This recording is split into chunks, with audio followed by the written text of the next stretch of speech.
Hey, great win, 2-0 in the SEC. Obviously, tough opponent. We came out. I thought we did some things better than we did last week. We obviously made some mistakes that you can't make during the course of the game. So I think we'll try to get a lot of corrected again. Don't know.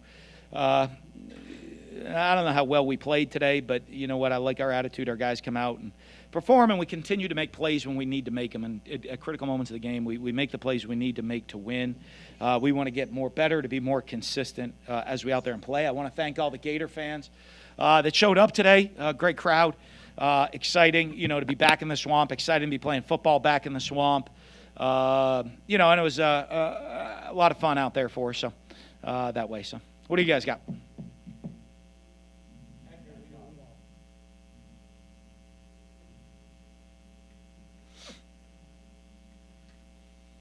Edgar. Anyone? Let's pick somebody else.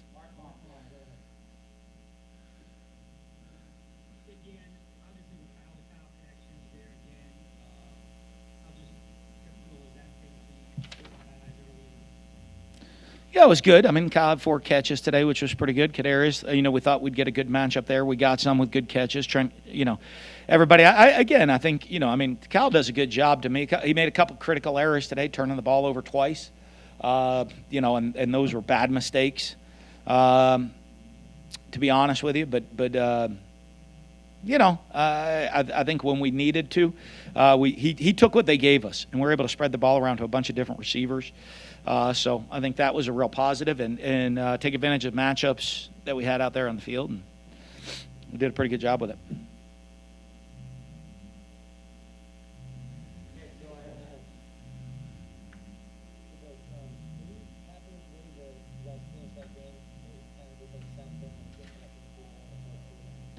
Yeah, like I said, I don't know if I'm happy. I think we got to get a lot better in how we certainly get a lot better in how we finish the game. Offensively should have finished the game much sooner. Defensively, have the opportunity to get off the field. And the first time we stopped them, right? Was on the last play of the game there. So, we gave up 11 conversions today with get off the field opportunities, whether it's third or fourth down. So we got to do a better job getting off the field. But I'm very happy that we finished. And like I said, when it came down to it, we made the plays to win the game. Can you put your finger on anything now you see defensively when you talk about getting off the field, whether it's third down or fourth down? Execution, effort. I think we had a couple mistakes out there on the field in some of the calls. I think we still have got to tackle a bit better, and we got to get strained to the ball a little bit better. The attention to detail on all the little things that, we're still catching up on defensively. Hey, Dan, that kind of jumps into my question. What was your assessment of the defense's growth from week 1 to week 2? Well, I thought we did some things much better, obviously, today than we did last week. Obviously, making the plays to get off the field are going to be critical. I think the offense really, though the offense, a lot of that, twice. We gave 2 horrendous turnovers on the plus side of the field. Can't do that. You just can't do that. And, so that really put the defense in some poor positions at times. So that was really disappointing by our offense today, and I think it reflected upon them being able to score points on us. With those situations of the offense, not doing what they're supposed to do, and if not score, at least, pin them and never give them the ball on plus field position like we did a couple times today. Mike, go ahead. Coach, how surreal was it to be out there at the swamp for a big SEC game with only 15,000? And the crowd seemed to make a pretty good amount of noise. Well, like I said, I thank everybody that came. I think, hopefully for the people that came, they got to experience what we did, which is a little bit of normalcy in their life. To spend an October Saturday here in the swamp cheering on the Gators. There were a lot of cutouts there, too. I saw a lot of the cutout fans there, and they were really excited, too. I saw a lot of smiles on their faces the whole game. And so that was pretty cool. And great to be back out there. Great to be playing at home. Great to be playing here in the swamp. And I'm really thankful for all the people that came out and got to see us play and cheered us on and tried to give us as much home field advantage as they could. Also, Tom Brady and Tom Petty were among the cutouts. Did you notice them? I saw Tom Petty. Didn't see Tom Brady. I saw me. I saw, Tim and Demi Tebow. I saw Charles Howell III. I saw a bunch of some ESPN personalities out there. Huh? Lee Corso and some of those guys were out there. So, never know who's going to come to a Gator game this year. It's going to be pretty exciting. So, was Giselle there or just Tom?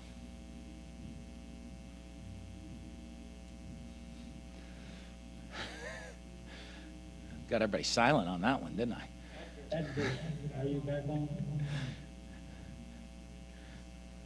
Yeah.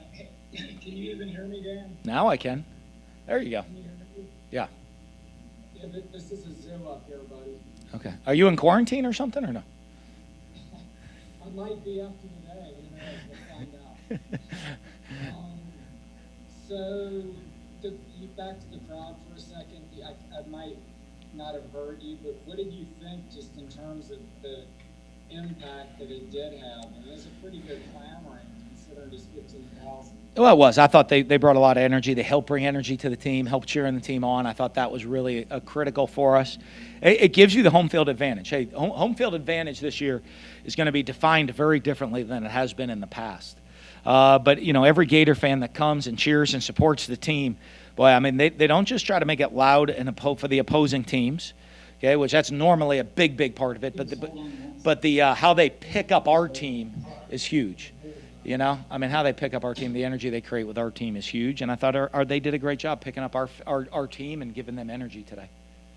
Just how efficient do you think the offense has been other than this fourth quarter? I mean, Yeah, scored I don't know. Not 80% of your possessions.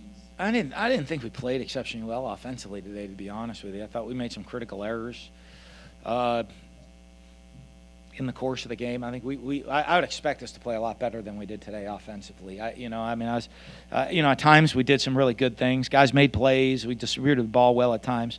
But, we had a couple 3-and-outs. We had 2 turnovers. We missed this touchdown in the red zone. Just little things that are really efficient offense. Where we're rolling that we're going to do. Appreciate it, Dan. Yeah.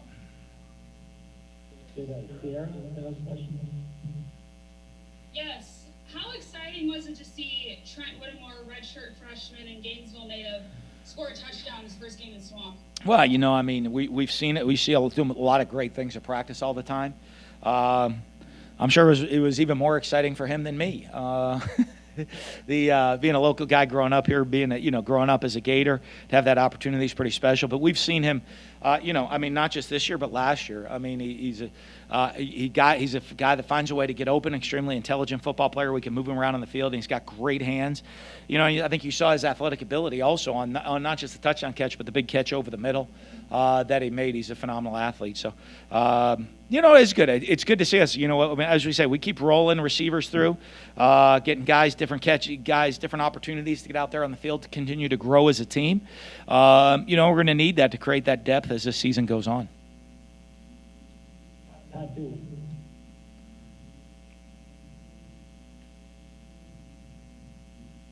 You're muted. Still muted. Now. Dan, can you just talk about what Kadarius Toney can do for this team? Obviously, what he did today was a big factor. They were probably taking Kyle Pitts away on one play. They had 3 guys on it. Yeah, I think KT does a lot. I think you see how he's grown as a player for us, in his route running and how he's the ability to get open, his consistency in his route running. Obviously, he's still a threat with the ball in his hands. You saw that in the kicking game as they started to try to kick away from him during the course of the game.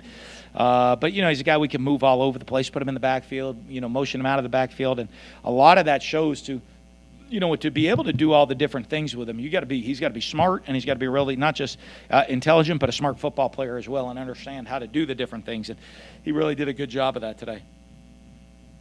Yeah.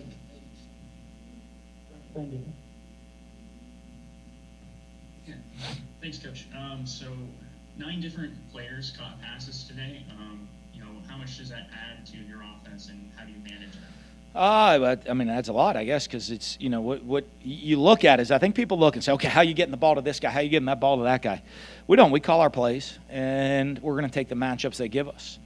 And, I think Kyle understands that, does a good job of that. And, we'll have certain get-it-tos to get guys the ball, but we just want to run our offense and then execute it at a high level and take the best matchups that they're going to give us. And I think by the first game we had 11 different guys who catch us, 9 today. It just shows that, we're not a team that's just force-feeding the ball to one guy. And it shows that we have the depth of the receivers. Let me see this here. 1, 2, 3, 4, 5, 6 different wide receivers with catches. Then people wonder how we have 4 from last year's team going to the NFL, and now we have 6 with catches this year. It's not like we're one of these teams that just throws it to one guy. We're gonna spread the ball around to a lot of different players. And makes it fun for them to know that, hey, they got the opportunity to get catches every single game.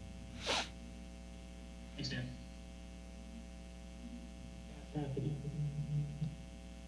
Dan, Damian Pierce, especially on that first drive, really just kind of took over. What is he bringing to this team this year, and is this kind of becoming his unit? Well, I think he runs the ball exceptionally hard, very physical runner. I think he's played in the system now for 3 years, so I think he has a good understanding of the blocking schemes, where to hit the runs, how to hit the ball, how to, as we run certain schemes, where he expects them to the play to open up and hit the run. So.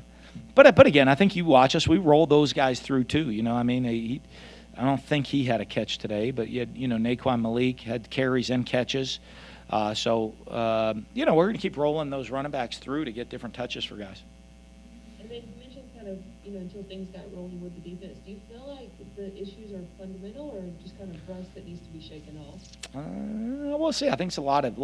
I think it's a yes. It's a combination of a bunch of different things, and it's not one thing that's going to show on one specific play, or one thing that's going to show 15 to 20 times during the course of the game. I think, there's a couple different things when you get to execution, when we get to tackling in the open field, when we get to making sure we get lined up properly, and making sure we get 11 guys running the football properly. I think little just combinations of those things. But again, I don't know. I mean, it looks like, in this game, again, another high-scoring game that's a little bit more high-scoring than what most people are usually used to seeing this time of year.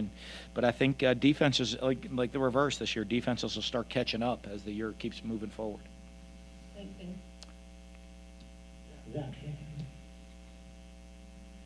Hey, Dan. Kyle didn't have a catch in the second half. Just what do you think South Carolina did to kind of take him away? Nothing. I think we just didn't execute very cleanly. And, I think we threw it to him once. We had a drop, a misread. I don't think we've gotten into a very good rhythm in the second half at all, offensively. And, so a lot of that's going to be on me and play calling. But our execution, I just didn't think we had a very good rhythm there in the second half. A couple 3-and-outs. The turnover was terrible. Just that. That's I don't know is anything they really did or changed. They did the same thing in the second half they did in the first half. So we just didn't execute very well. And then you mentioned the defense making a play when it had to. South Carolina was 5 for 5 on 4th down. Your defense has its back against the wall. Just where do you think they were at, maybe confidence-wise, and what was it like to see them make that play at the end? Well, I think it's huge to make that play at the end. Heck, we could have run it, but you'd like to finish the game about 5 of those earlier. But no, I think, like I've said, I think we found ways to make plays to win games. South Carolina, give them credit, they did a good job. I mean, you look at the plan they had today. Held the ball for 36 minutes. Kept us. We ran 53 plays. In the course of a game. That's it. We had 6.6 yards per play to their 4. They did a good job of converting, slowing the game way down, not letting us play. And get on the field to play plays. And so, I think that's all part of it right there. But the defense playing too many plays, and we got to get conversions to stop to get off the field, and then offense got to execute cleanly. Thanks, Dan.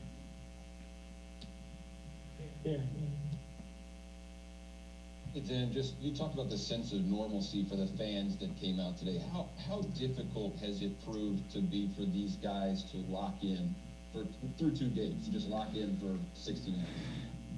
Well, I mean, we talk about bringing our own energy, bringing our own juice. It's 2020. It is what it is, man. So, get used to it, play it, and let's go.